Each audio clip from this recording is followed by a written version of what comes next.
Everybody knows our next guest, a producer along with his amazing wife, Kimberly, and host of the film Thrive, Foster Gamble. As a sensitive being who looked at the legacy of his family's business, the products which entered virtually every American home and far beyond, Procter & Gamble, Foster came to understand that the production of these household and personal products had deep implications for the planet's ecology. This realization took Foster onto a path of discovery that is endless.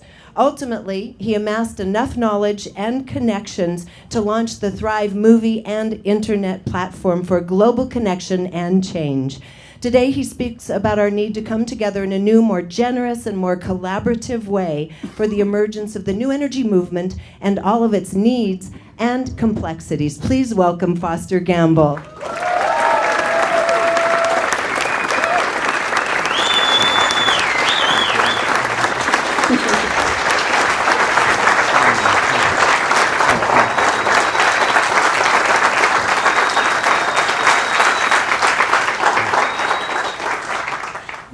That is a tough act to follow.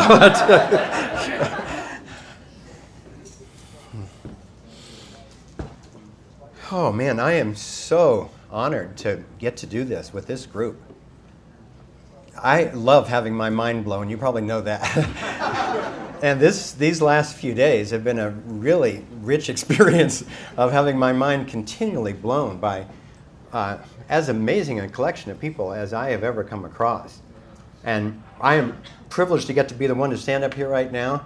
And I'll tell you, from the conversations I've been having, every single person in this room could be the one standing up here right now, and it would be awesome. I wish we had time for that. But that's what we're doing. That, you know, with the internet and everything, that is what we're doing. So I want to start by, this will probably happen later too, but this can't happen too often. I want to start by sincerely thanking Jeroen and Maddie and Robert and the whole team for not only having this intention, but for having this perseverance. I mean, you're talking floods, we're talking rainstorms, windstorms, change of venues. So stand up a second, let's hear it for those.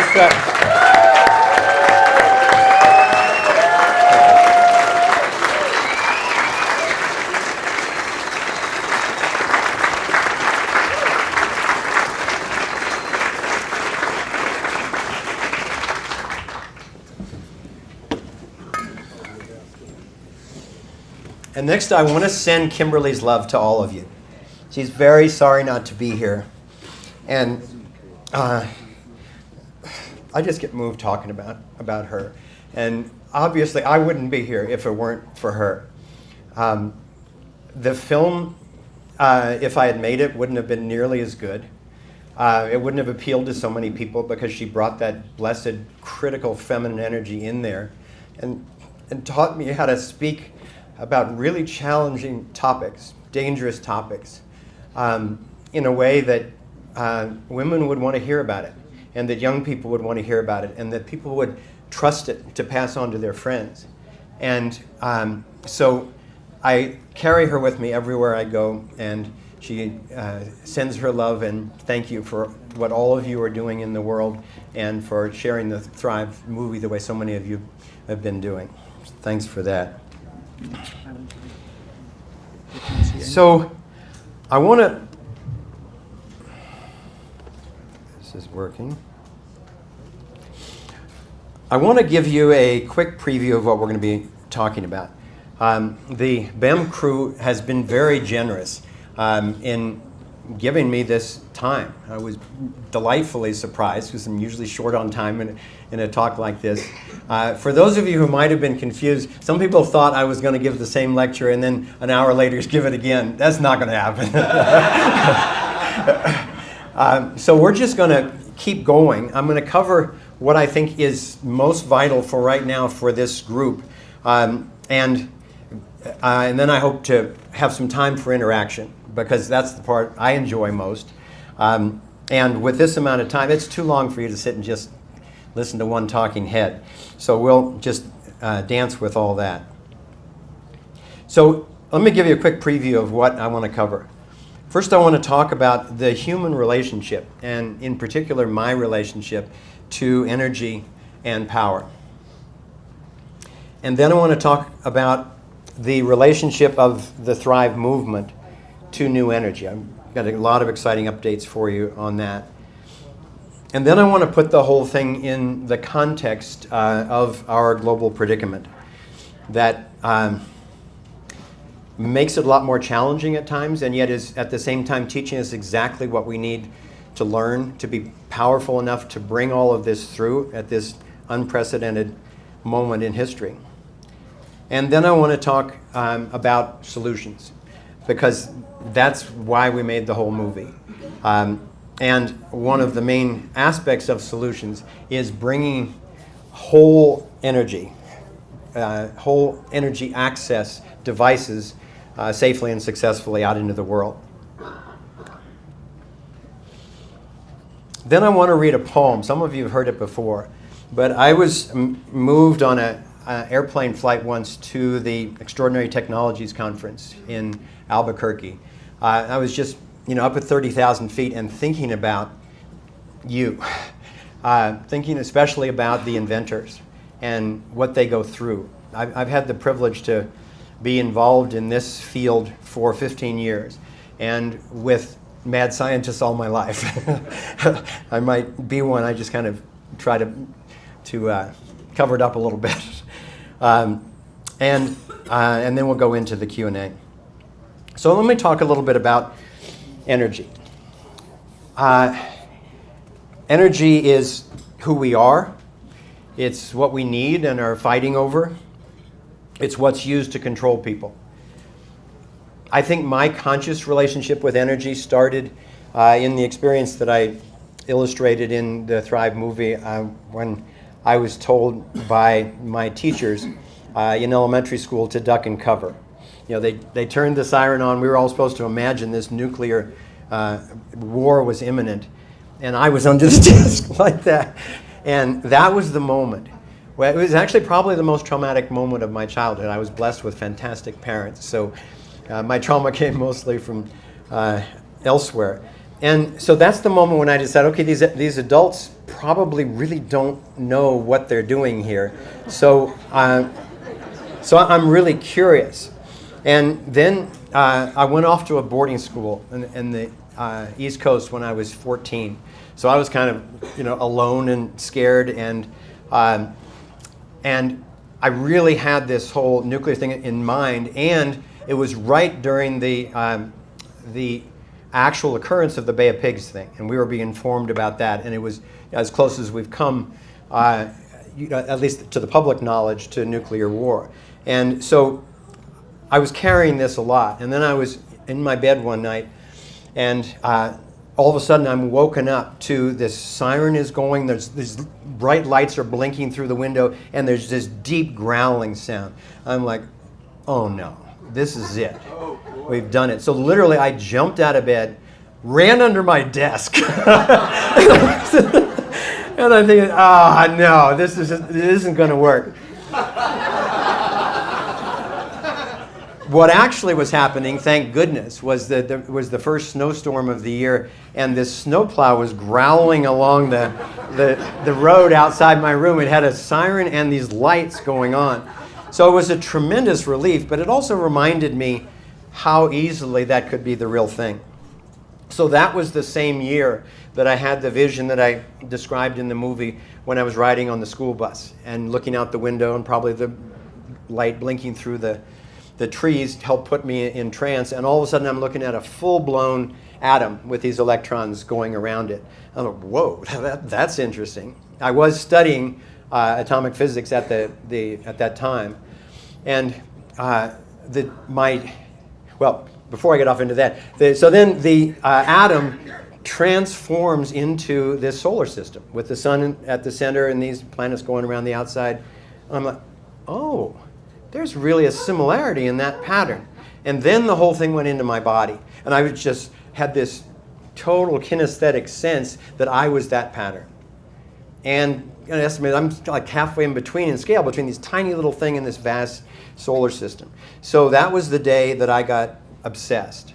And from that time on, it was like You remember in Close Encounters in the Third Kind where this guy's building the mountain out of mashed potatoes?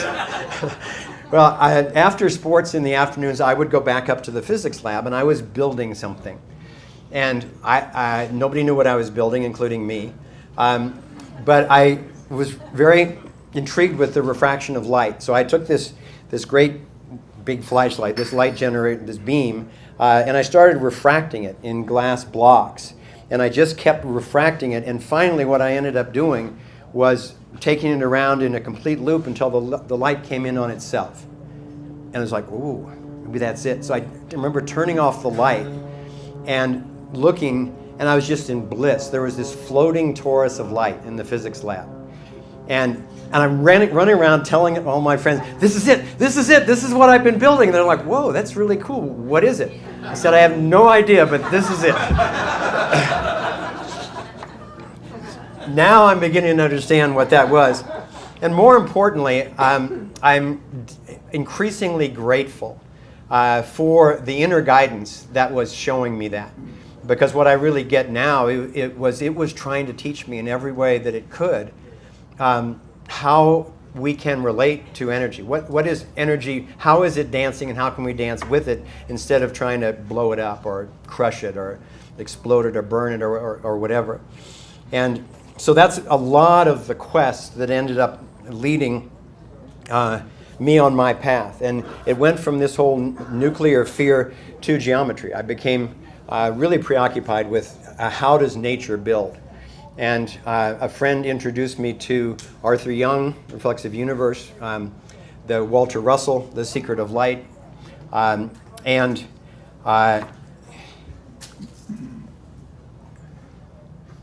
who was the third one? Oh, and Bucky Fuller, Synergetics. So when I would go on vacation, for years I would be sitting, on the beach or sitting on a mountaintop, backpacking or something like that, and I would be reading Synergetics. And didn't know why, but I was absolutely compelled to understand how nature builds and how nature moves. That led into the new physics. And from the new physics, I was led back into ancient cultures, and came across people like Graham Hancock and Michael Tellinger and Nassim Haramein and the others who are really tying the wisdom together across the ages. And then that led into extraterrestrials, because I had seen a UFO during college, but I had never actually encountered a being, and I was still very skeptical, even though that window never closed in my mind. But the evidence was piling up that not only are they here now, but they've been here for a long time, and I was curious about why. So let's move on to the power a little bit. I'm sure most of you know this quote from Tesla. Ere many generations pass, our machinery will be driven by a power obtainable at any point of the universe. It is a mere question of time when men will succeed in attaching their machinery to the very wheelwork of nature. Well, my studies for the last 3 or 4 decades have been into that wheelwork. So I had a strong sense when I came across this quote, oh, wow, he not only saw it, but he was figuring out how to access it. So I want to show you an animation that I created I worked for 2.5 years on a project called the Atomic Geometry Project. Those of you who've seen the movie know that I co-founded a think tank for about 3.5 years called the Sequoia Symposium, where we dealt with all sorts of scientists and mystics, near-death survivors, really trying to find the fundamental pattern and to try to verify whether or not the vector equilibrium has the structure and the torus has the flow were in fact fundamental. And it turned out that at every level, we had nuclear physicists there, we had chemists there, we had biologists, we had psychologists, we had astrophysicists. So they ended up all confirming that, yeah, at my level, those two seem to be the fundamental pattern. So then we got very excited about that and sat around and thought, that's great, now so what? And the so what was, how do we apply this knowledge? So we broke up into smaller teams, and one team went off and started writing physics papers. And those of you who know Nassim's work, that's what's come out of that. Because he was at that conference. And then another team went off and started building new energy technologies. And I started a team that did this atomic geometry project. And basically our notion was if the vector equilibrium is the fundamental structure, the isotropic vector matrix as a field, if you know that term, and the torus is the fundamental pattern of sustainability, then the combination of those two must predict the periodic table of elements. And I mentioned this to some of my acquaintances who Stanford and MIT and those places. And they, no, forget it. It's all quantum foam. But this whole as above, so below thing is, seems pretty consistent. So I thought, okay, we're going in. So we developed 16 postulates and started building. I worked with especially a man named Robert Gray, who did all the mathematics in Bucky Fuller synergetics. And he's fortunately a computer scientist, a physicist, and a geometer. So he and I would work together on postulating the geometries, and then he would build them. And the program would actually tell us whether or not it would fit. And I'll show you what I mean by fit, because when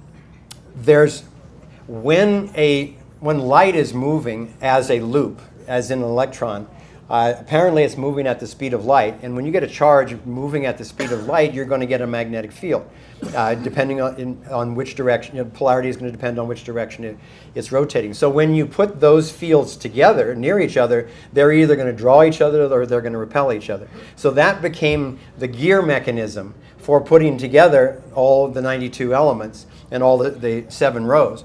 Because we began with, okay, if torus is fundamental and hydrogen is fundamental, then hydrogen's a torus. And it turned out that when they do the quantum math on that, they draw it as a torus. And then helium is 2 toruses. And then from there on it starts splitting, because instead of just being basically a double torus, it has to fit the next vector equilibrium. And that means it's building toward 8 electrons on the outside, which all of the noble gases have. So let me show you an illustration that we did.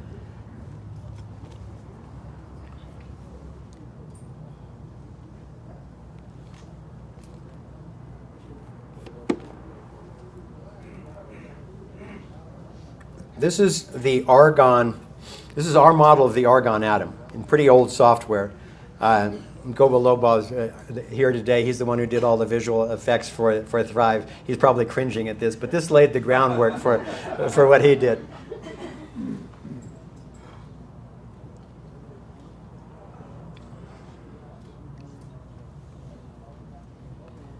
So what we've got here is, if you could follow it all the way into the center, you'd have a double torus. You'd have actually a single torus surrounded by a double torus, and then it jumps out to the first layer, and then it jumps out to the second layer. And this is the second layer. Neon would be the first one, argon would be the second one. So these are what we're postulating as the electrons in the outer shell, where it's basically a torus, but it's a torus, it's not a thing, it's just whirling energy. And each torus is connected with everything else, and it's connected with the center. So there's a vortex, there's a spiral vortex going all the way into the center in each of these. So we had to balance out, how can the energy go in and the energy come out without colliding? And then how can all of these fit? What are the proportions at every scale? And so I'll show it to you moving again.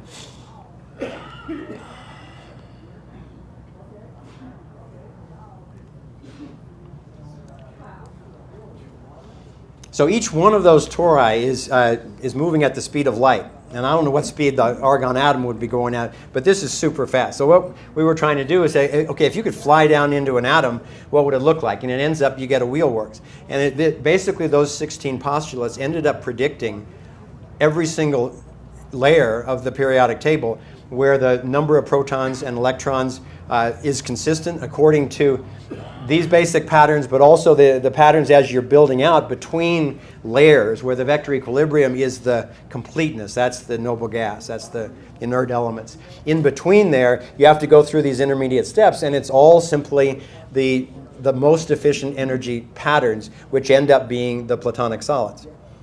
So with those kinds of postulates, we ended up illustrating the whole periodic table. So this, to me, is one way of looking at the wheelworks. So it didn't really surprise me, even though it continues to thrill me, that every single lab that I've ever visited that is successfully accessing new energy is in some way acknowledging or mimicking the toroidal pattern.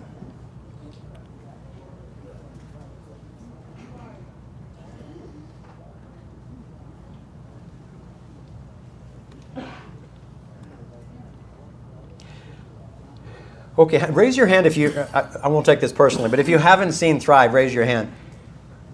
Okay, especially for those of you who haven't, but also for those of you who have, this might be a good review that we tried to cover as quickly as we could and still make it really entertaining and thorough. Basically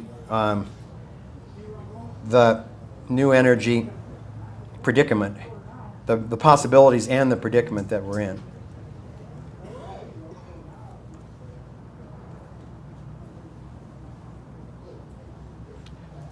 Volume.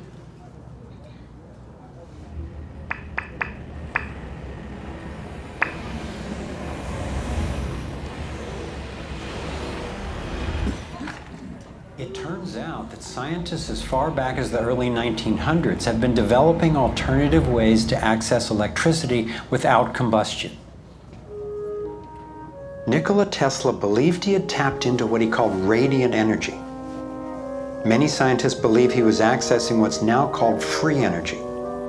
But before Tesla could finish the project, his financier, banker J.P. Morgan, who had a monopoly on the copper used for electrical lines, recognized how Tesla's invention could transmit electricity without wires. He then shut down Tesla's funding. Tesla's lab was burned down and he was ostracized, all for trying to implement his vision of unlimited energy for everyone.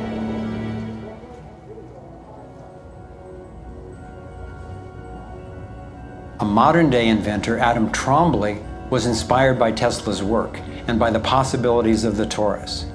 Trombly built a dynamo, a direct current generator that accessed electrical power right out of the air.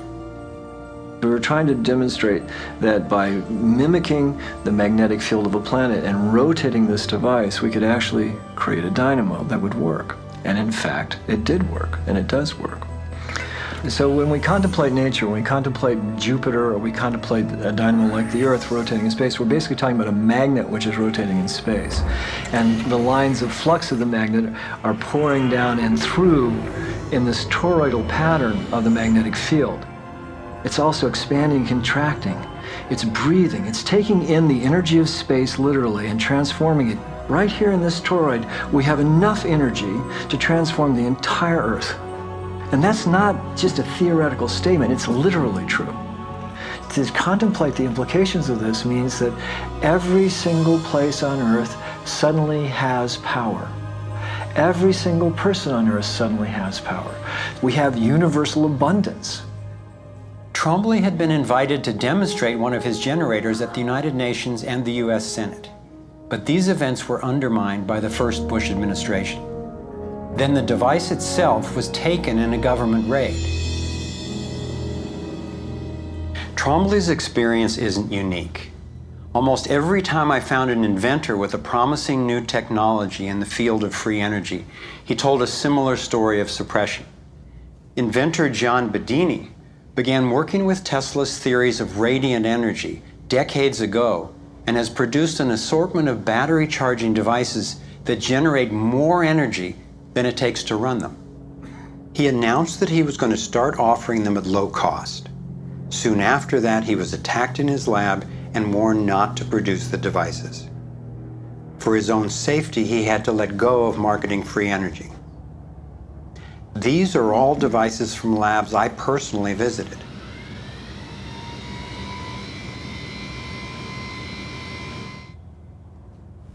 Now.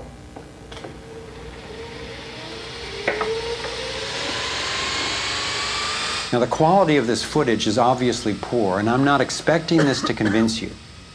My point is that being there with these inventors accompanied by experts, and seeing these new energy devices in operation convinced me that the technology is real. And the implications of that to me are absolutely thrilling. Canadian John Hutchison not only created some free energy batteries, but also used Tesla's theories to counter gravity, to make objects float. This could revolutionize the field of propulsion. His lab was raided and equipment was taken by police and government officials in 1978, 1989, and again in 2000. One of the scientists we were going to interview for this film was Dr. Eugene Malov, an engineer from MIT and Harvard, and editor of Infinite Energy magazine, which covers both theoretical and technological developments in the new energy field.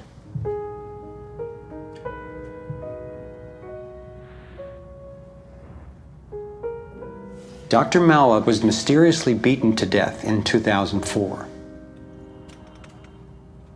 If these inventors were all hoaxers and charlatans, I wondered, why are they being suppressed so consistently and so brutally? I asked free energy inventor Adam Trombley why he thought this technology was being suppressed, and if the UFO phenomenon was related. We've had major military people at great risk to themselves say, yes, these things are real. Why do you think the military-industrial complex doesn't want that statement to be made? Because you start thinking about what kind of technology is behind that. That's the bottom line. The suppression of UFO phenomena is hand in hand with the suppression of so-called free energy. The energy is extracted from the fabric of the space around us, which means it cannot be metered. That is a direct threat to the single largest industry in the world, energy. It's goodbye ExxonMobil, goodbye oil, goodbye coal, goodbye linear transmission of electricity through power lines, all that gone. Unfortunately, it's someone's $200 trillion piggy bank. The proven oil and gas and coal reserves are worth north of $200 trillion.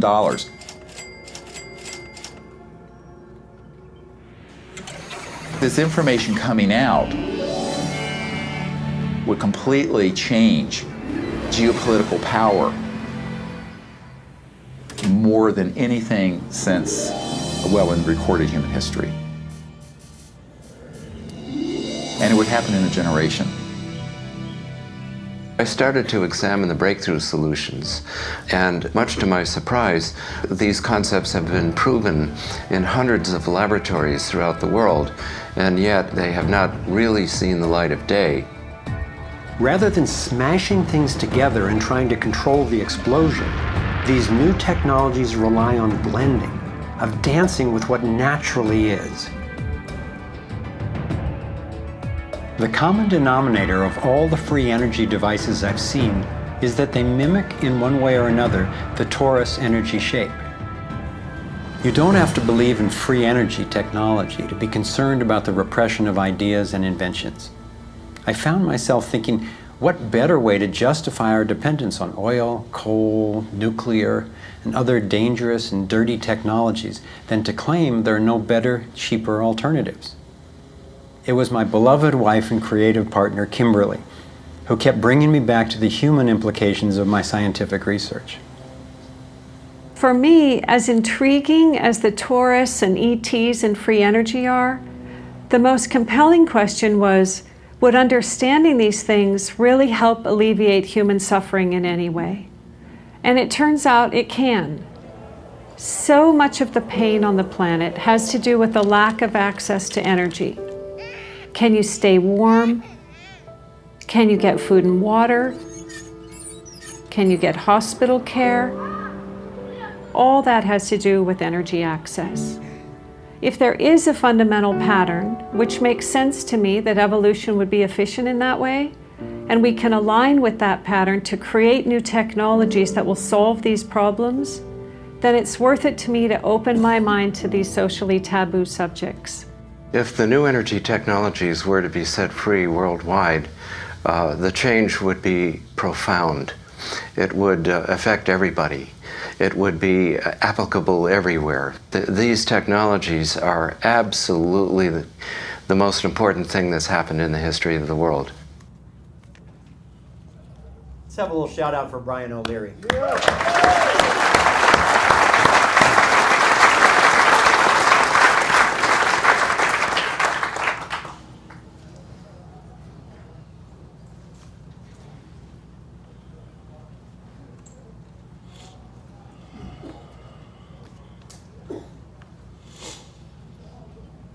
So as I looked at energy over the years, I saw the fusion and the fission. And I went to Princeton, where they've been doing that tokamak fiasco for several decades, spent billions and billions of dollars trying to crush atoms together. And I've got a great Alumni Weekly thing where they describe it, how they're really close. If all they need is a few more $1 billion, they're going to get it this time. But as they reach these higher temperatures, these electrons turn unruly and escape through the side of the steel barriers. I think there's a social lesson in there somewhere. So one of the things that I'm going to do today is try to share with you as best I can the bird's eye view of this movement that I am incredibly privileged to have. Because when we put out the movie, a lot of brilliant inventors saw that Kimberly and I had done our homework, and that we were committed to getting this out, and that we were also willing to take some risks. So we have been contacted by probably 400 inventors now, about half of them in the new energy field, and the others in primarily water revitalization and purification, agriculture, health, and thank God now in decontamination. And so I've gotten a chance to see somewhat what's out there and to meet these amazing people. A bunch of you are in the room here who have had a chance to meet, and I'm really enjoying meeting more of you as time goes on. But two of the things that I've noticed, I'm under non-disclosure with almost every project, so I can say very few specific things, but I can share some generalities that inspire me. And one of them was the commonality of the torus. Another is that a lot of these technologies, when they run their electricity into a traditional copper wire, the electricity runs cold. And when they go to charge a device, the device is charged much faster than usual without blowing out the device. And then the other one that I especially love is what the scientists have given a nice scientific male term called load following. But it's really the abundance of the universe blowing your mind. Because there are certain devices that I've had a chance to see where you plug in a drill, then you start running it, and that runs fine. And then you plug in a space heater or a lamp or something like that. And instead of grinding the electricity down, grinding that motor, that generator, whatever down, the device simply accommodates it. Just gives you more energy. So it actually lifts up instead of grinding down. So it's as if the universe were going, oh, you need some more? Here it is. Be careful. Just take care of it. But as long as you're careful with it, as long as you're not violating it, we'll give you whatever you need.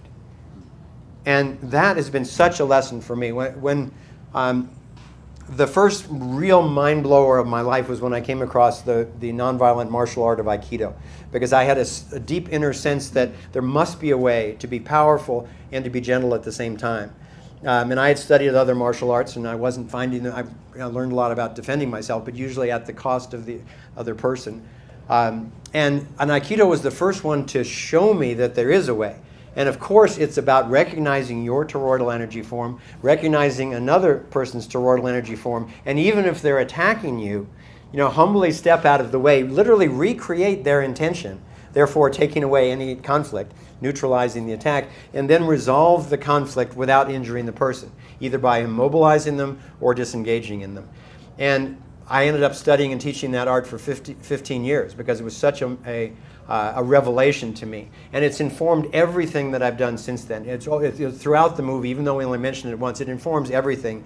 And so when I came across free energy, I wasn't surprised. I was delighted, but I've been looking for it because I figured that there must be a way where if you can recreate in the same way that if somebody's, if a kid's nagging you about something and you ignore them, they're just going to keep asking you. But if you turn around, look them in the eye, and actually answer their question honestly, that communication's gone, and then the communication goes to the next level. And it's the same thing in Aikido. If you get out of the way of somebody's attack, then both of your energy goes to the next level. And what I found with all these devices is that as long as you dance with it, the energy keeps going to the next level. And in the early days, I know that a lot of the inventors were making spheres or they were making cubes, basic building blocks of the universe type thing. And they tended to either fry or freeze because the system wasn't open. They were trying to contain it once again rather than have this torus which breathes with the universe, brings energy in, and lets energy out the other side. So I'm really fascinated with the whole phenomenon of load following. And I notice in my own life that if I kind of treat life like that, that life tends to much more give me, what I need.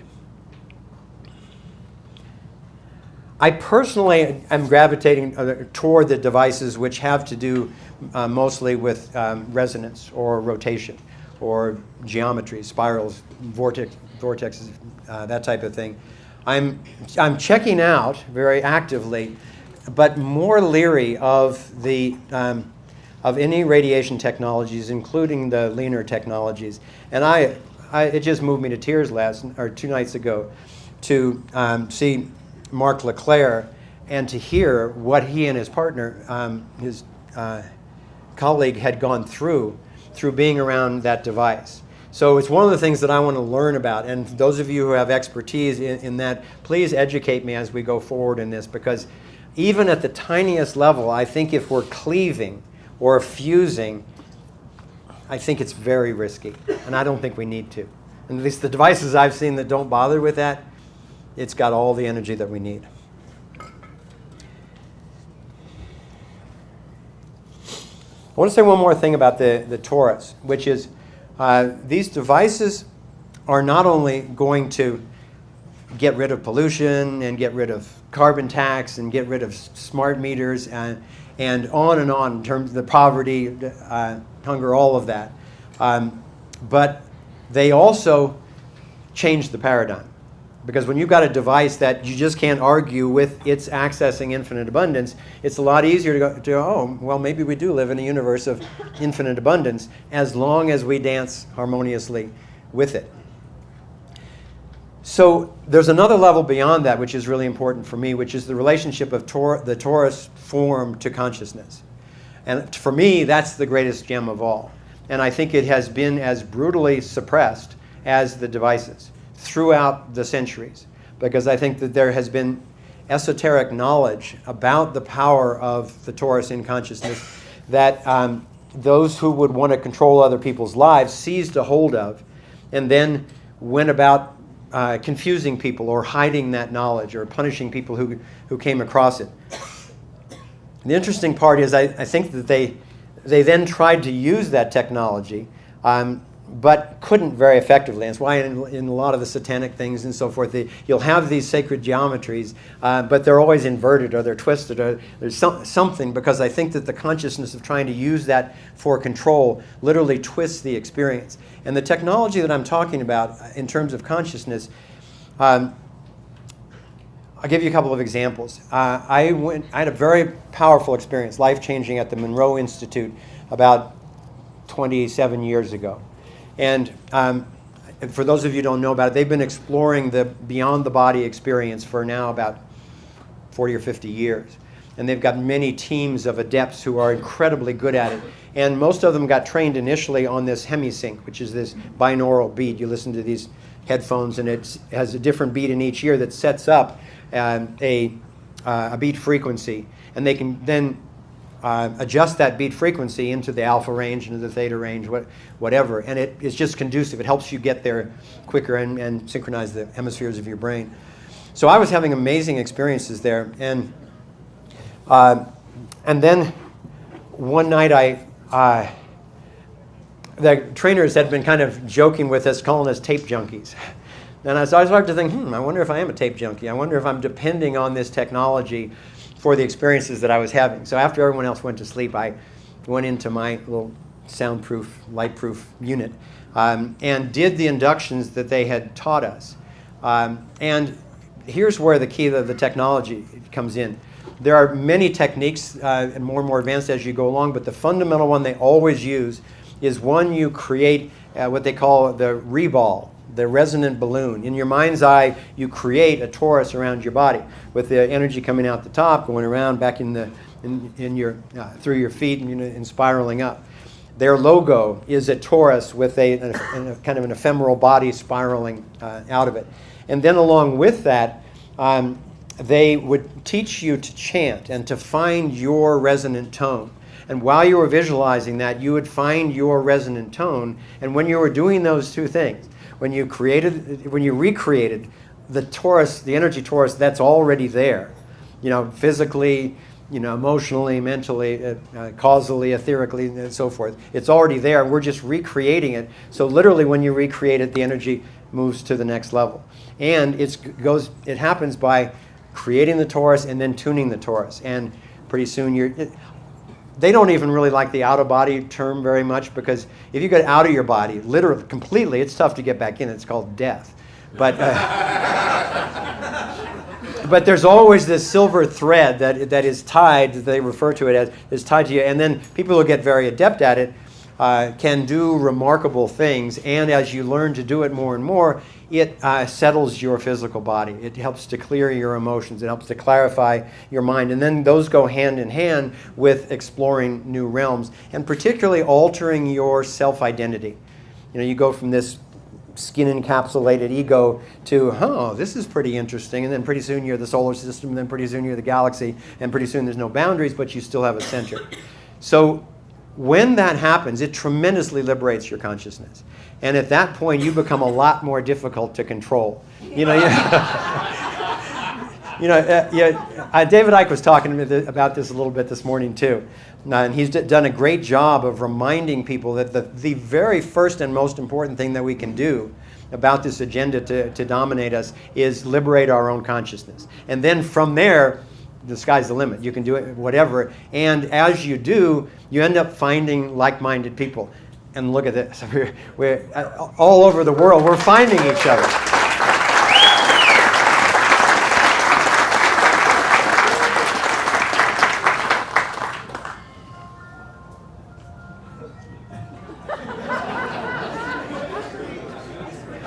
Am I hearing my guides? Anyway, just to complete that story, it turned out that I wasn't a tape junkie. I had just been served by the tapes. And when I did my own induction, I ended up having the most powerful energy experience that I had ever had up to that point, where pretty soon these just waves of energy were just going harmoniously up and down my body. And it was so ecstatic. I finally thought, okay, well, this is really cool, but once again, so what? What do I want to do with this? So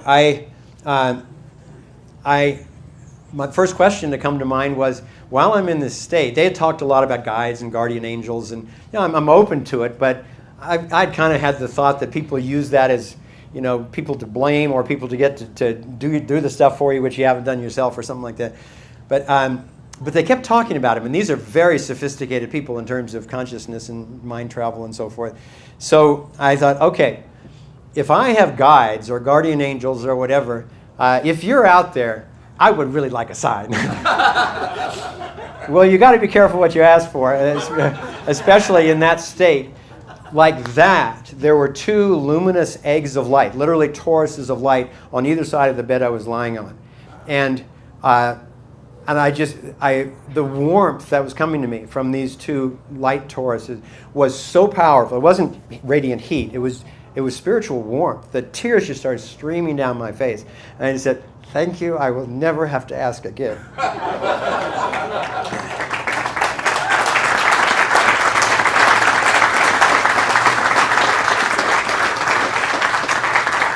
But I still wasn't done. The night was young. So so I thought, okay, is there anything else I want to ask? I'm like, yeah, I'd like to know what my purpose in life is. So I asked that question, and then the waves got more and more powerful, and pretty soon I was, Michael will enjoy this one with his talk about the pyramid this morning. I was suddenly in the king's chamber of the Great Pyramid, and I was next to the sarcophagus of it. I was sitting in a lotus position, and the energy started moving up my spine, and this was the first kind of Kundalini experience that I had had, but it got stronger and stronger. I thought, I don't know if I want to go on this side. And it blasted through my crown chakra, and it was the walls of the pyramid opened up, and I shot out through the top. Next thing I know, it was absolutely quiet and dark. And then I started looking around, and I started making out stars. I thought, whoa, this is really interesting. And I looked down, and there's the Earth, this gorgeous little blue ball. And I thought, okay, that's really neat, but what does that have to do with my purpose? And then I heard this sound, just kind of, and I look up behind me, and there's this light beam coming toward me, and it filled my body, and then went through my body down to the Earth and connected with what I could now see as light grids all over the planet. And when I was complete with that experience, I realized there were no words involved, but that was my purpose. And if I had to put it into words, it would be that I am here to learn more and more how to thrive and to teach whatever I can to anyone who's interested. So the Taurus allows for those kinds of experiences on a consciousness level, not just a technology level. So we need to be aware of that suppression also and free that up.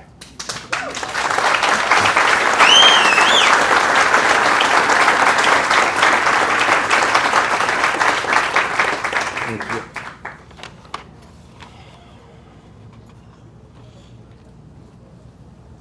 So let me talk for a moment about suppression. I think people are catching on more and more to what's going on, and I know that some very sophisticated people that I respect tremendously actually don't think that there's any suppression of free energy technologies. I think that that's dangerous, and I think it's usually a sign that they simply haven't done their homework sufficiently yet.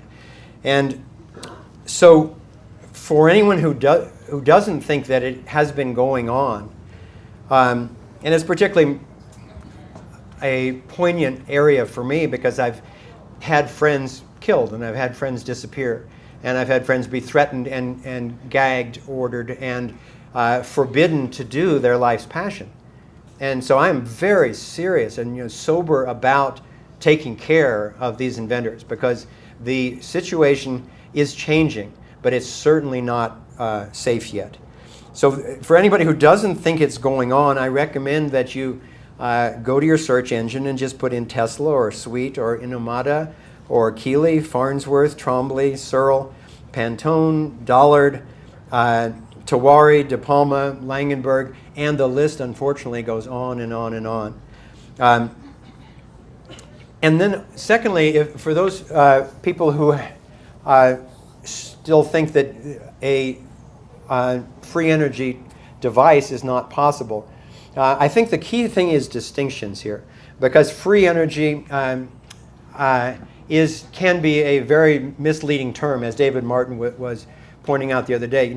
We've got free air, but you still have to work to breathe it. You need a nose, and if you're out in space, you need some equipment. If you're underwater, you need some equipment. You got to do something to make sure that you're getting it, but it's infinitely abundant.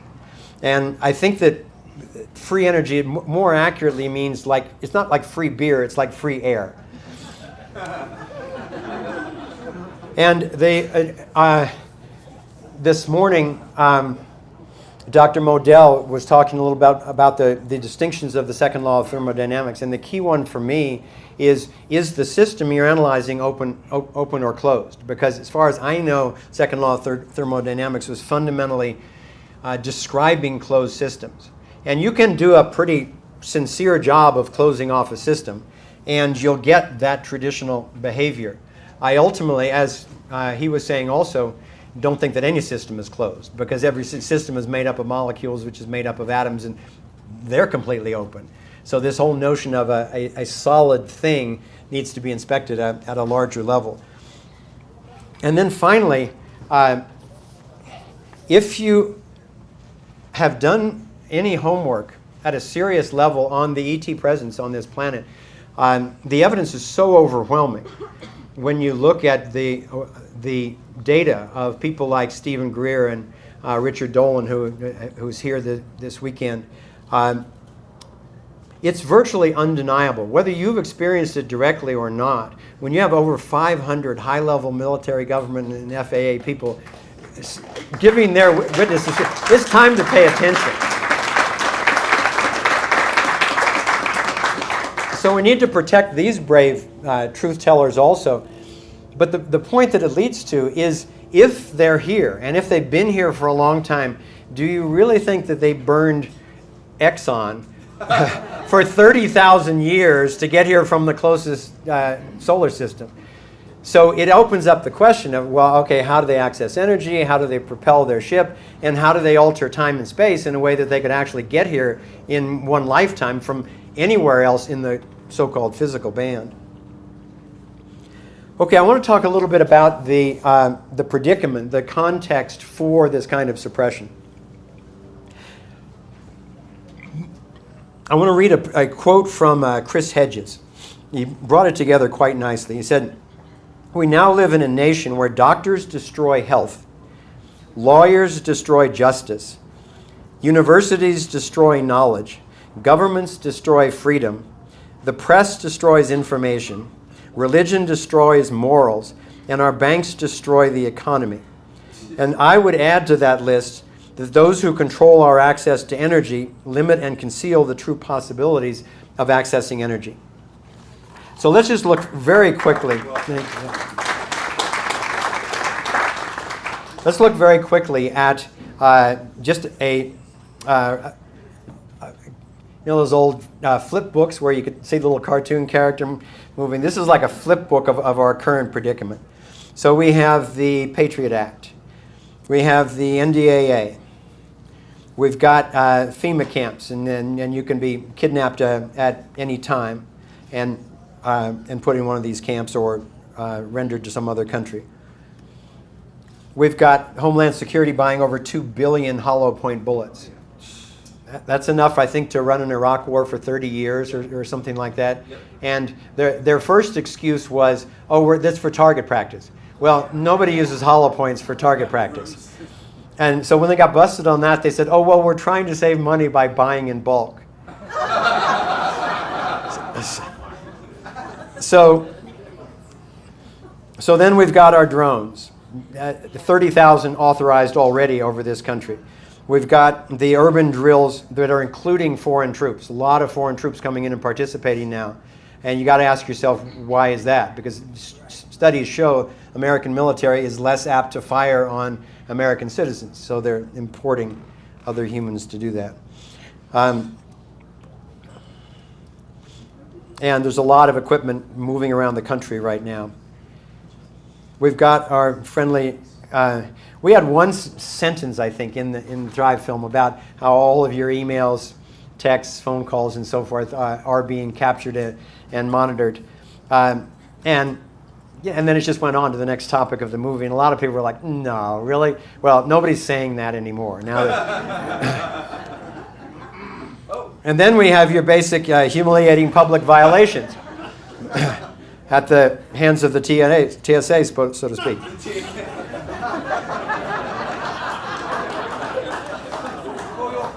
At least they wouldn't do it to children. Oops, well, maybe they...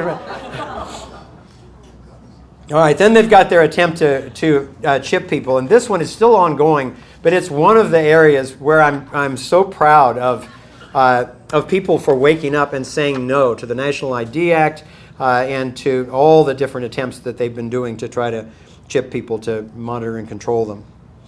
Then you got your toxic pharmaceuticals and the various diseases and mass murders and so forth that they lead to.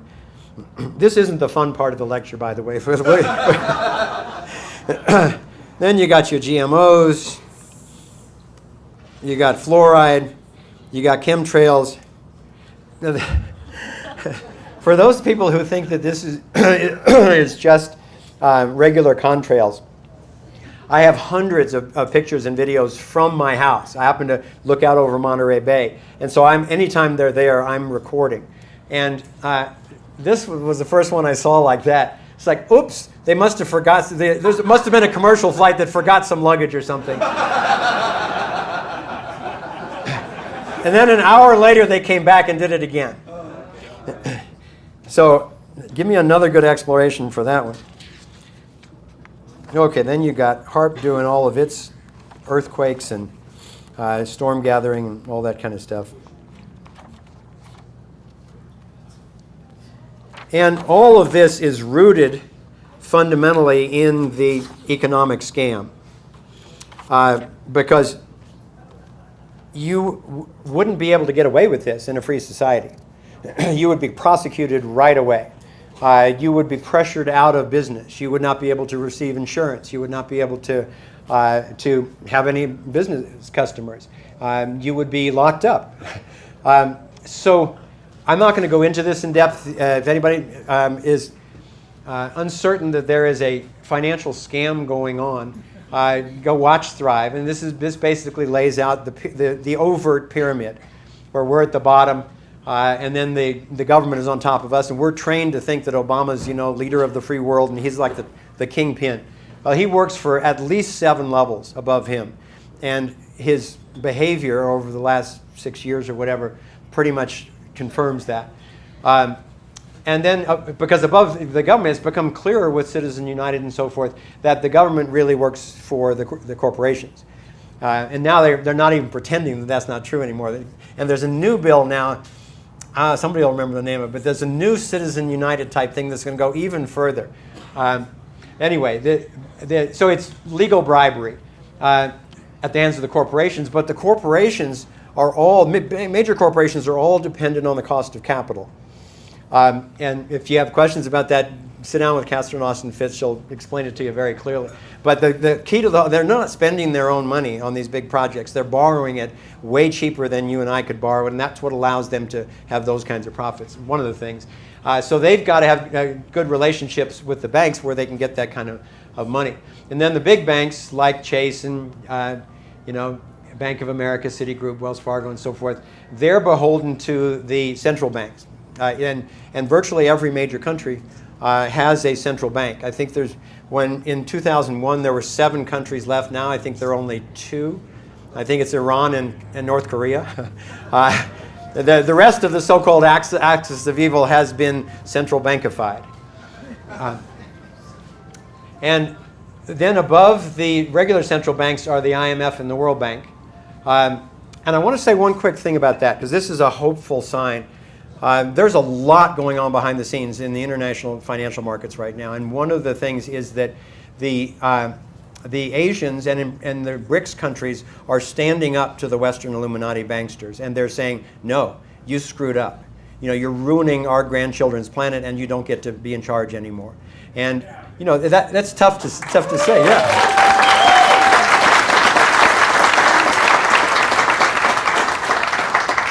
There's not a lot of people who could say that ongoingly to the Western bankers and get away with it. But particularly with China having 2 million man army and nuclear weapons and owning 80% of our debt, they're in a very strong bargaining position. You can't push them around. So people are actually needing to negotiate. And there are fantastic negotiations that have been going on and are, according to my sources, are getting resolved in very exciting ways. And one of them is that they announced at the G20 meeting a month ago or so that they're coming out with a BRICS bank where the Brazil, Russia, India, China, and South Africa put in appropriate amounts totaling $100 billion to start with. And it's going to be an alternative to the World Bank and the IMF. And it's going to be asset-backed. That's the beginning of the end of fiat currency. And that's fundamentally, yeah.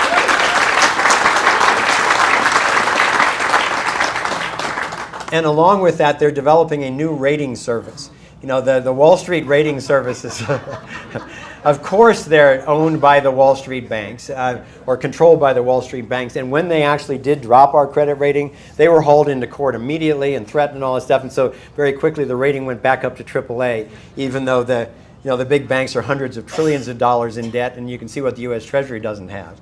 Foster, they did the BRICS new internet. You heard of that one too? They No. have their new internet. The cables later should be ready by the end of 2014, 2015. Wow. Same thing. I think it's bricscable.com. Oh my God, that's fantastic. Oh, yeah. Thank you. Yeah, so there's very exciting things happening because there are a lot of, there's tremendous wealth in the East which the philanthropists are wanting to use to reboot the world. Not only reboot the world economic system, but the environment and to do tremendous debt forgiveness and to fund humanitarian projects. And I know people have probably heard rumors about this for a long time, but according to my sources, it is now rolling, and I think you'll be hearing a lot about it in the next month. So I don't want to say more than that about it because I don't want this to be a topic that I need to deal with a lot in public because I'm not ready to say enough about it to be authoritative, and I don't want to waste my time or anyone else's until it's proven real. Okay, so let's talk about the Thrive movement for a minute.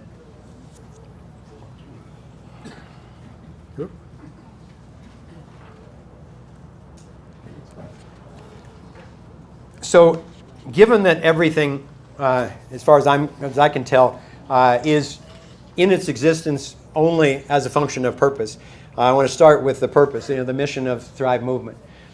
The mission of Thrive Movement is to catalyze informed conversations and empower self-creating strategic actions that transform the status quo so that everyone has the opportunity to thrive. So that's what we're up to. Let me give you a little bit of a status update. And this is not to toot our horn. This is to give you some great news about a lot of people have come up to me who don't subscribe to our email list or go to the website or something like that, and they say, I heard the movie was really great. Has anything happened since? So we made the film. Kimberly and I were totally aligned and committed to make the film as a trailer for the website. Because you see the movie, even if you see it 4 or 5 times, which a lot of people are, eventually it's the movie that you saw, and now what? So we wanted it to catalyze people going to the website, and then we built the website, spent 3.5 years doing it, to be a toolkit for the movement. So I'm happy to say that in terms of documented views, that means YouTube views, our website, and DVDs. We count each DVD as 1 view, and people are passing it around. They're having home screenings. They're having community screenings on a weekly and monthly basis. So it's documented over 19 million. It's probably more like 25, 30 million or more. Thank you.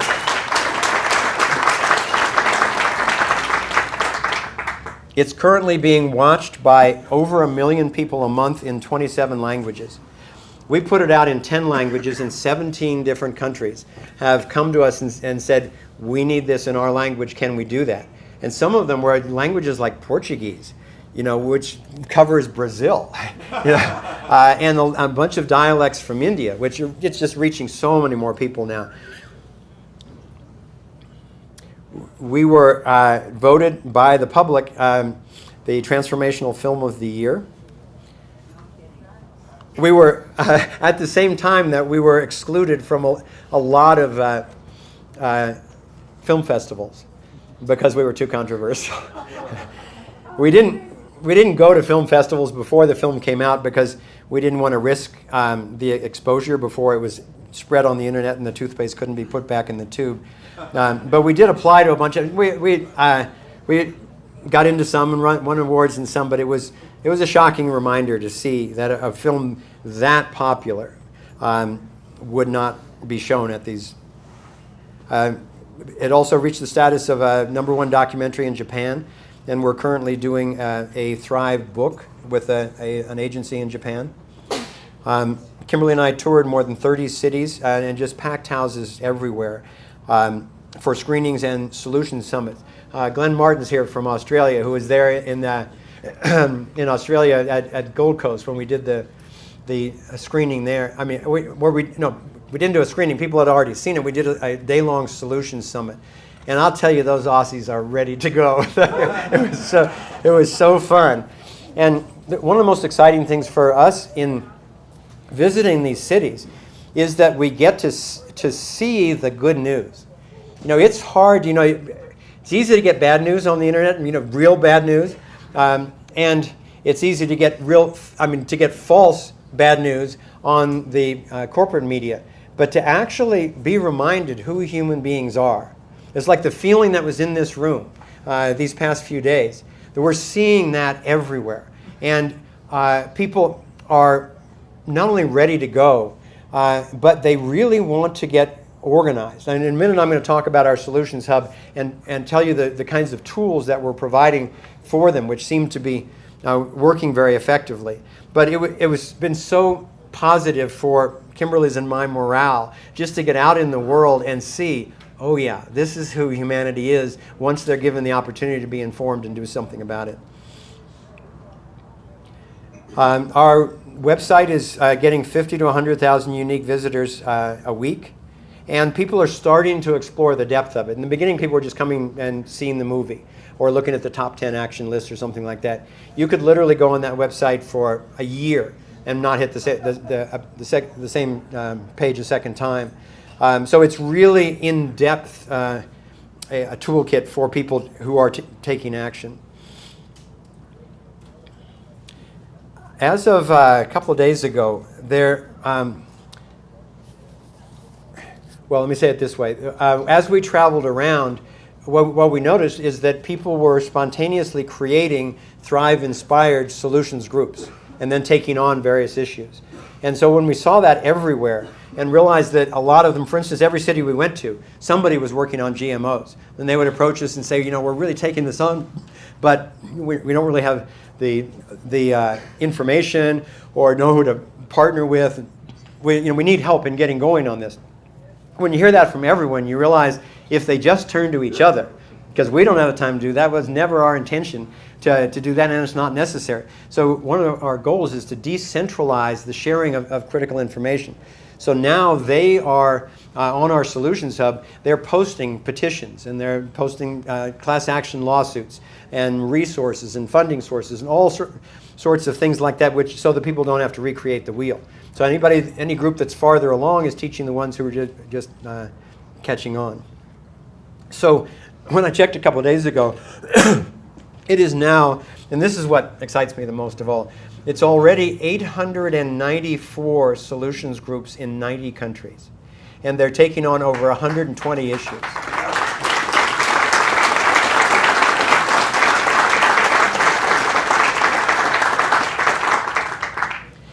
And our team feels really proud, and I speak for them all, when I say that we have established a global reputation for accuracy.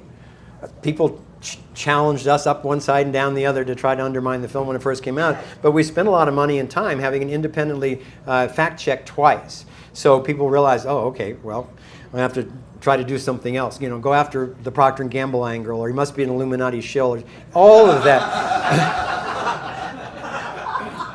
I love that when they think Thrive was disinformation. It's like, yeah, I spent my entire life, virtually every penny I had, and took these risks to do what? Where's the disinformation? But I'm happy to say, I mean, there was a lot of like military and agency trolls. You can really recognize them. They don't have a name, they don't have a bio, they don't have any friends. And their arguments are very shallow and uninformed, but they're nasty, and that's really the thing. They go on the comment boards to try to scare people off or just to undermine our reputation, and then they create debunking sites so that when people go to Google and they Google Thrive, you know, first you get the movie, then you get the trailer, then you get 4 debunking sites. And, you know, that's unfortunately the era that we live in, and one of the reasons why we're having to learn to be more and more discerning. But I'm happy to say that has all gone away now. Even there was one major Thrive debunk site, which was obviously highly funded and you know, very diligently updated every day and so forth. And they celebrated the demise of Thrive on the 1-year anniversary of our premiere, and said nobody's watching anymore. It's dead. Nobody cares. You know, we did our job. So I wrote in a letter to them, which of course they buried on the last page with a little update. So here's what we're up to. Our main missions over the next 2 years is, one, we're going to be spreading and stabilizing the Solutions Hub to self-sufficiency, where it's really a decentralized international network that knows how to do it themselves. Secondly, we'll be launching a Thrive TV online channel. This is not a 24/7 channel. We're not trying to do that level. We've got a small team, and so many people are doing that anyway, and some of them are doing it really well. You know, what Regina is doing with Gaiam, and what David Icke is doing with People's Voice, and Sean Stone is here somewhere. He's doing it with Buzzsaw, and just on, where people are telling the truth. They're actually not holding back, and the public is really, really responding. So what Thrive TV will mostly be is inviting anyone who's interested into our think tanks, because that's a lot of what we're going to be doing, is bringing together the best minds and souls that we can find in particular areas to strategize the transition from, you know, a quasi-police state to a free and just society on a healthy planet. Because a lot of people know the principles and know the goals, but in terms of actual solution strategies, we're all babes in the woods, it seems, in terms of sitting down and having respectful conversations with people with a slightly different ideology. So we're really looking at how to network other networks together in such a way that nobody gives up the trust that they built with their networks. So the coordinators of any network can gate any mailings that come to them about important actions or resources or whatever. They can decide whether or not they want to disperse it to their network. But if they do, I mean, there's so many things that, whether you're right, left, independent, non-political, whatever, there's so many things that people agree on, particularly if you start with shared values. So when you're talking about the banking scam and chemtrails and fluoride and GMO and all that kind of stuff, if networks would network with each other, the numbers that would be created and come out in terms of awareness, funding, and action, it's going to be game-changing. So that's one of the things that we will be doing.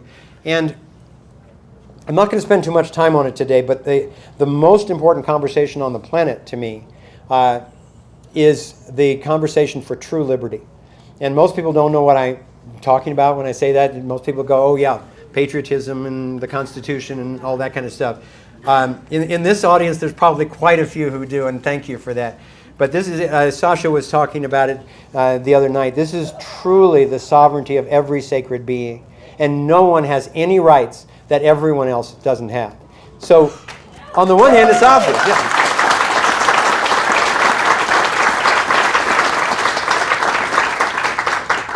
On the one hand, that's obvious, and it's the one thing that I've found that every human being that I have talked to agrees that they don't want to be violated against their will. You would be horrified to know how many people I've talked to who, even though they don't want to be violated themselves, that they think that they are so rich or so white or so enlightened or so smart, so successful, whatever, that they actually should be controlling vast numbers of people. And to actually say that to my face is like, oh, okay.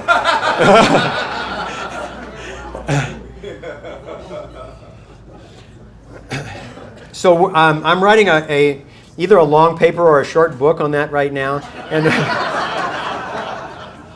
and we're going to be doing a major media campaign in relation to that. But I want to have this basic white paper out so that people can use it as a reference when all of basically it's a paper about the usual mind traps.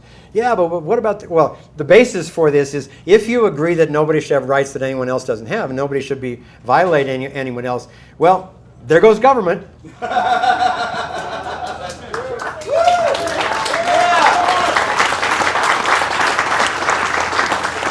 Now, you would think that a shrewd politician would build in some sort of legislation to make it illegal to even talk like that. That's right, I think it's called treason. It's illegal to question the most destructive concept in the history of the world. So that's the dilemma that we're in. So when I start talking about this much more publicly, and people say, yeah, but who built the roads? And what about the poor people? And what about the sick people? And what about educating my kids and so forth? each of those questions will already be answered. If you truly want to know the option, the non-governmental option, which not only could work, but it would work and work in a way that everybody has justice and prosperity, then those questions will be answered thoroughly, because those are the mind traps. And when I was learning about it from my son, I argued with him literally for months. And I had all my clever but what ifs, and I had all my political ideology that I had represented for a long time. And he just kept saying, Dad, I think you need to look a little deeper on this one. And I finally realized I was in this fog of illogical thought, and I was standing on moral quicksand, and I'm finally like, okay, teach me. And he did. He was a major mentor for me in making Thrive. So listen to your kids.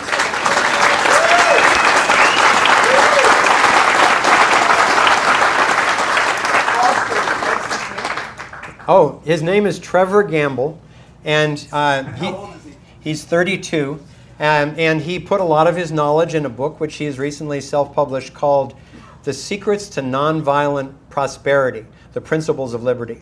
So check it out. Thanks for asking. I'll pay you later for that little... No, it would have been a good idea to bring it, but it's available on Amazon.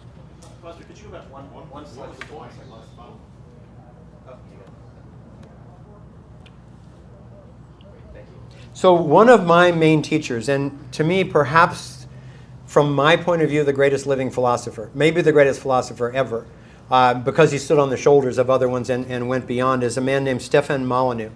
You know Steph, okay, great. He's a pretty young Canadian guy who's just really done his homework, and thank God he's an actor, debater, software programmer, and with a tremendous knowledge of history and economics.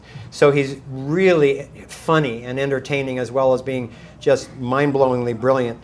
And he just lays out the philosophy, the morality, and then a lot about what a truly free world could be like and how it would work.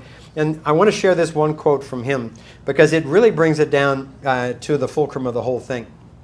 In this era of relative ethics, it says, the greatest fight in the history of the world and the world of ideas is the fight to establish a universal morality. So let that one sink in a little bit, because we have been trained to kind of have ethical and cultural morality. Oh, well, it's okay to stone their women in this country because they suspect them of something. Oh, it's okay to cut off their hands when some starving guy steals a loaf of bread or something like that. And those are just a couple of myriad of examples, including in this country. But what Steph stands for with absolute rigor is that what we are missing, if we're going to survive, is a universal morality. And that doesn't even mean just global.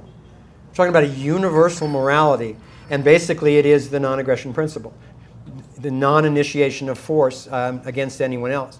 So it's inconvenient in a way, because government goes away, all these handouts go away, all that type of stuff. But you'll find in the Thrive Solution strategy, we're not just like cold-hearted about this. What we recommend is over time, a 3-stage strategy that really takes into account some people, a lot of people have been really screwed over by this system, many of them a lot worse than others. And if we're all part of that human body, then if your leg had this huge gash in it, you would want to take a lot of energy from the rest of your attention and put it on healing that. But in our Solutions Hub, one of the only 2 requirements is that your solutions do not create any new violations. So there will, for a while, be taxation. I long for the day when involuntary taxation is no longer there. But meanwhile, there will be. But if we simply cut the military budget in half, actually had a true defense budget instead of a global imperialist budget, and you got rid of the Federal Reserve, by my calculations,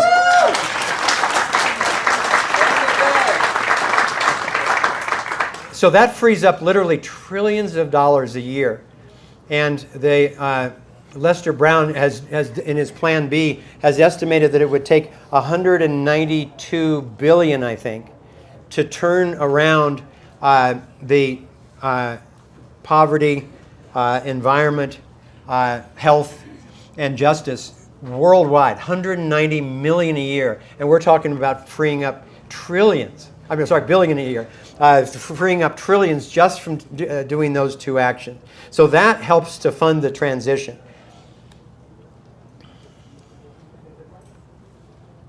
Okay, let me talk for a moment about the Solutions Hub. So you may remember from the movie that we had this, what we called the sector navigator, because we spent a long time, 10 years, with in think tanks with Barbara Marx Hubbard and the Foundation for Conscious Evolution and the Shift Project and a number of other groups trying to all come to alignment on names for the sectors.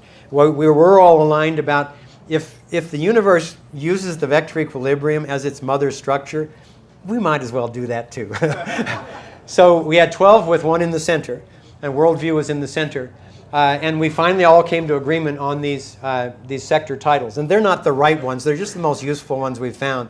And that's the only other requirement on the Solutions Hub, is that if you do use sector names, that you use these same sectors. Because what that does is allow us to have a global laser-like coherence in our collaboration rather than everybody kind of diluting and confusing the system.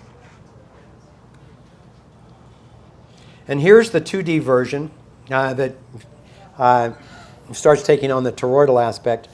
And I want to spend a moment on this, because what we're trying to do is empower individuals to find their calling and take action effectively and have a great time while they're doing it.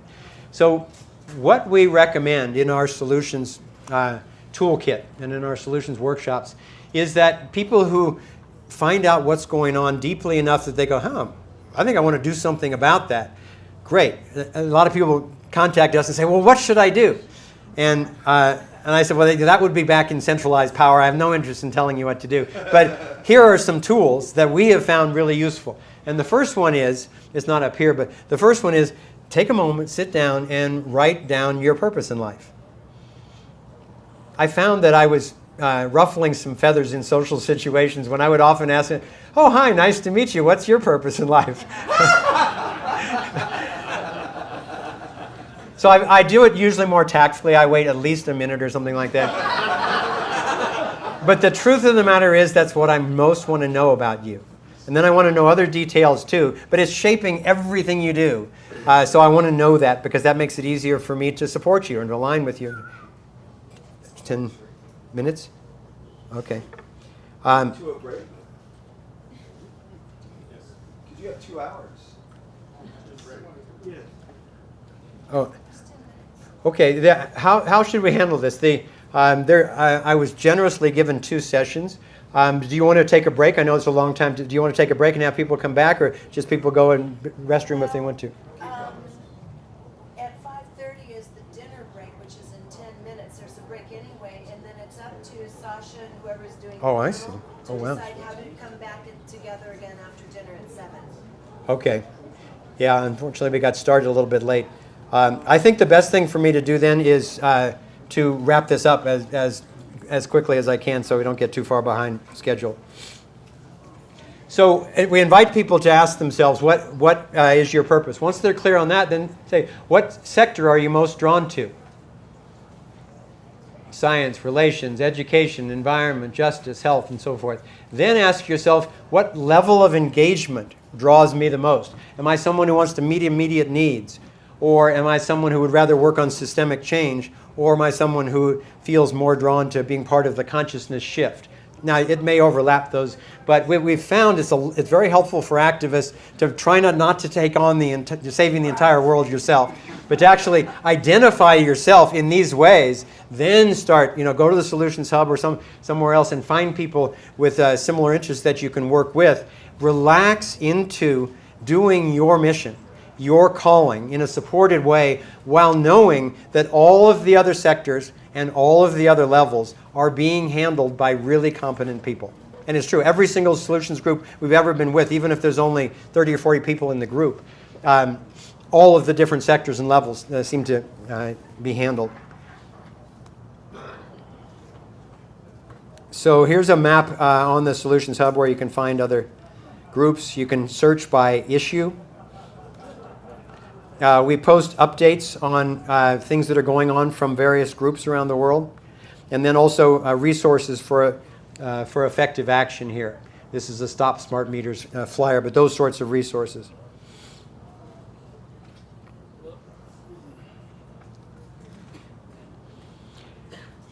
So I want to briefly touch on Thrive Connect. I'm not going to have time to go into this much yet, and this is what I'll be talking a lot about in the future. But because we've been so blessed to be contacted by so many remarkable innovators, technological and social, economic, the whole thing, we have been asked by philanthropists who are looking to change the world very rapidly to identify the best projects that we can find in all 12 sectors. Fortunately, that was something we had already been doing for several years. So we were able to present to them a map of kind of the first wave of recommendations. And each one of these little pills here represents a project in each one of the different sectors. You can see happily, everybody gets bored when I bring up infrastructure, but the free energy projects are in infrastructure. So these are all projects that we're relating to now and in the process of not only helping them get the funding that they need, but we have assembled and continue to assemble the infrastructure to coordinate with all of these groups, but also to make sure they really have what they need. And that means, let me go to one other first here. Yeah. I spent a fantastic weekend at my home with Jeroen and Robert and Joel Garbon and Goa Loba a while ago, talking about global BEM, the whole global energy movement, and we were all just kind of comparing notes. No violations of non-disclosures, but really talking about the generalizations of the field. And we ended up mapping kind of a concept to market layout. And so let me go over this quickly with you, because these are probably the most important things for this group that I have to say. So obviously you need labs or incubators to develop your technologies. Then, as Mark Dancy and Joel and Garrett Modell and others have been talking about, the vetting is critical. We need to have absolutely rigorous vetting. No hand waving, no smoke and mirrors. We got to get beyond that, because it's really decreasing the credibility of the field. And then the funding. You can call this whatever you want. You can call it gifting economy. You can call it provisioning, whatever. These inventors need some cash to feed themselves, to keep their labs secure, and get these inventions done and out. So someday maybe we'll be on a planet with no money. Meanwhile, we need these technologies out. So we're working hard on getting the money to the right places. And as well, they need security strategies. Of the many labs that I've been to, I would say probably only 2 did I go, oh, great, you've got security handled. So that's critical for the safety of the inventors and also for everyone else getting benefit of the technology. And that doesn't mean, a mob of guys with AK-47s.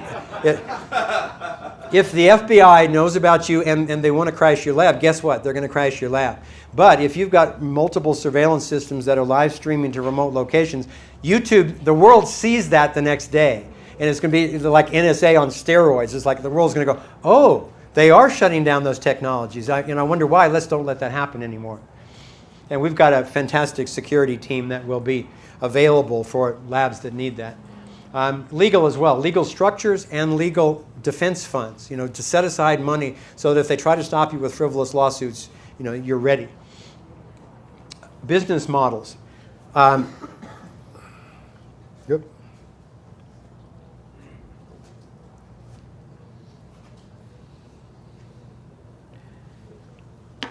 Very briefly, this is a spectrum of business models. A lot of people ask me, well, what's the right kind of monetary system for the world?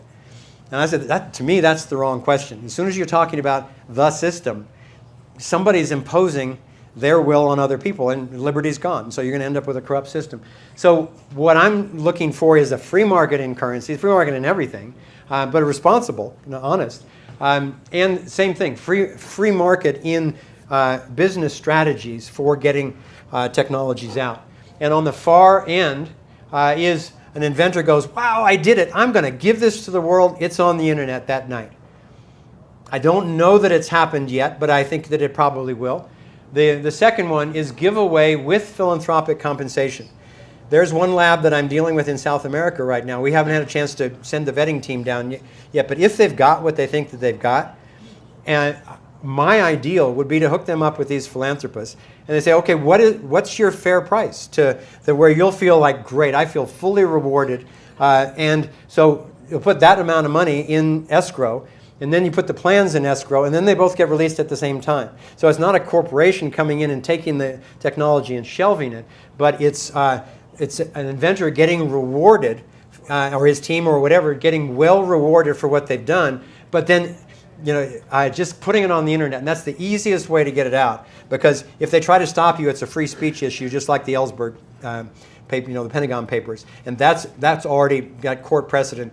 The lawyers can really stop them from doing that if you're willing to give it away. If you're selling it, then they can get you with commerce clauses and all this kind of stuff and tie you up for a while. But so that's the second one. The next is where you're making it open source and at the same time selling product or licensing product. I think a very viable way to go for certain labs. The whole patenting thing, if somebody goes for patents, you can do public patents, you can do regular private patents, you can do... I personally don't recommend patenting to any inventors because it's so risky, and David Martin can tell you all about that. He's the expert on that one, because that's usually when they find out what you've got and come and rate it, and then you can't do it anymore. Some very good inventors are doing partial patents, where they're getting some proprietary rights over certain aspects of the technology, but they're not putting it out.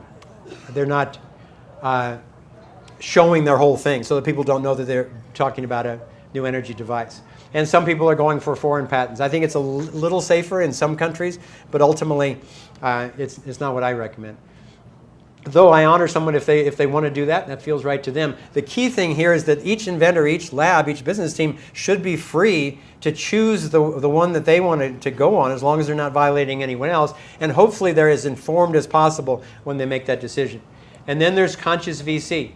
Some of you may know the Novus Via group, probably the most conscious venture capital I've seen, certainly in the area of new energy. And they got great people. They're treating their inventors really well. The inventors are collaborating. All the inventors own a piece of the larger company, so there isn't the usual infighting. It's a real paradigm breaker. What was CAP for Foundation? That one? Oh, sorry. Yeah, thank you. This humanitarian business plan with the CAP, this has been quite popular with some of the labs that I'm working with. And this is basically a more traditional business model. I mean, some of these labs have $25, $30 million in already. And so they've got people who've really taken risks and put up a lot of their hard-earned money to try to make this stuff happen. So in situations like that, one of the alternatives that we're suggesting is you have your regular business plan, and then once your investors get 120% of their, or some number like that, of their investment back, then they continue to be rewarded, but it starts to taper. The percentage starts to taper down. And the gap between what they would have been making and what they have chosen to make, all of that goes into furthering the technology and distributing the technology in humanitarian ways all over the world. There's one group of philanthropists that we're working with right now who basically what they're proposing is if it's a nonprofit organization that's willing to give away the technology, then they will just give them the money and ask for nothing. If it's a for-profit organization, they'll take whatever appropriate shares are they get with the financial value that they put in, but they will take 100% of that money and use it for distribution for humanitarian purposes. So there's a lot of real win-win models coming out. And then traditional VC, I lived in Silicon Valley for years. I cringe at the very notion. But somebody mentioned the Bloom Box the other day. The Bloom Box is not a free energy technology, but it's an off-the-grid technology that's a major stepping stone. They got almost $1 billion from Kleiner Perkins. It's a major venture capital company in Silicon Valley. And now places like eBay and Google down in Silicon Valley, they're running off the grid. So the fact that they're allowed to run off the grid is a huge step for the rest of us when we actually bring in new energy devices. Okay. Oh, let me just go back and finish this list. So after the business models, networking and media. This is a critical simultaneous part, and this is what I just, bow to the BEM group. And to Tom Vallone, what he's been doing since 1999 at least. I attended his first conference on future energy in 1999. And because creating the kind of awareness in the world where the paradigm is shifting, where these breakthroughs are being accepted intellectually, and then where the public can protect the inventors and the companies that are bringing it out is an absolutely critical part. So I'm so thrilled that these are being so well received. And then finally, marketing and distribution. Let me just, we're coming down to the last several minutes. So let me just say on that, number one, unless somebody just gives the technology away, I highly recommend to all the people that I work with that they coordinate their release with other releases, either of their own technology or with other labs worldwide. So the whole bunch of them come out. It's like whack-a-mole. If you're the only mole with your head up. And then we're exploring all sorts of fun and creative ways for actually announcing to the public. And an example is there's one famous rock star who's very much into free energy, who will remain anonymous so far. But he said, if you can bring me a working device, I will create a global concert. And we will run the concert on this. And during the intermission, we'll make the announcement. And we'll take the Steadicam backstage and show the device. So the way I've kind of spun off of that is that then once people have seen the device, then they're going, whoa, that's amazing, but I don't know if it's real. At that point, you have a dozen people like Garrett Modell with the kind of academic credibility and rigorous testing and everything that he does, and other credit-worthy people, trustworthy people from our culture who will come forward and say, yes, I've been checking this out for 6 months, and I'm willing to stand here and say, this is real.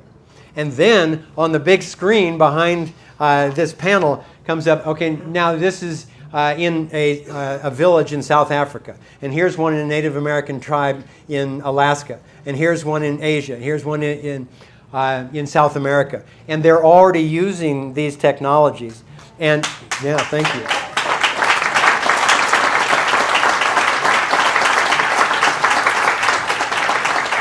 And they also have the surveillance cameras, so if they start to get shut down, the whole world gets to watch that too. So,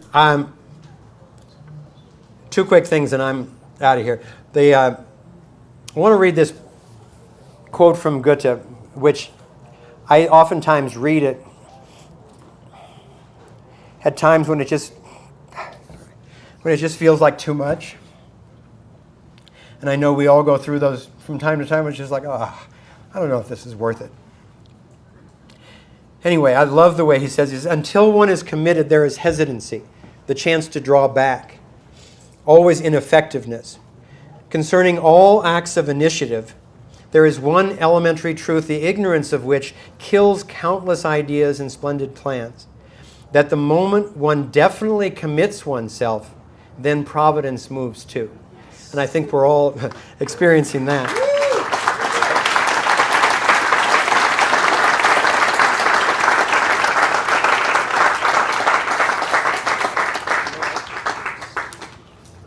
So I want to close by reading my tribute to the inventors. With deepest respect and awe, I salute you. The energy dancers, the alchemists, the wizards, the makers. At the heart of our problems are short-sighted constraints on energy, health, freedom, and peace. And you are at the heart of the solutions. You and I both know it's not magic.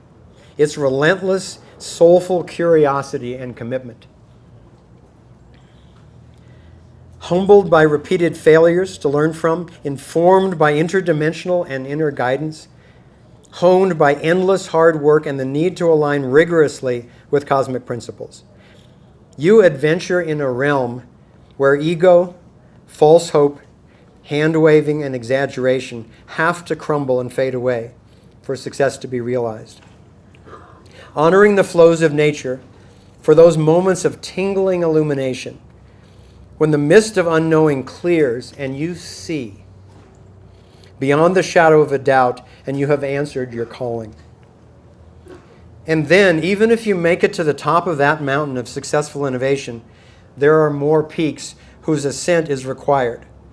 Out beyond the dark shadows of jealous doubters and greedy, wounded suppressors, where you could share your dream come true with a hurting, confused, and ready world. Humanity is quivering at the edge of falling into oblivion or spreading our strong, capable wings and soaring toward a new horizon. Hang in there. You have a right to safety. Hang in there. You have earned our respect and you deserve our support. And now at last, as the Hopi say, we push off together into the center of the current and into the farthest reaches of the cosmos and of our imaginations made manifest. Beyond our fears, a match for the challenge, guided by love, toward harmony and thriving. Here we go.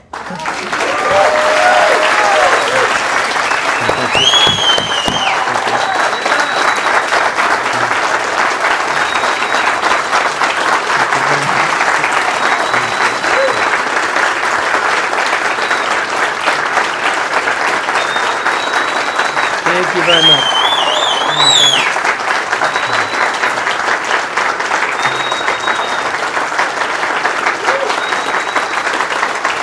Thank you very much. Enjoy your dinner, and I'll look forward to seeing you for the panel.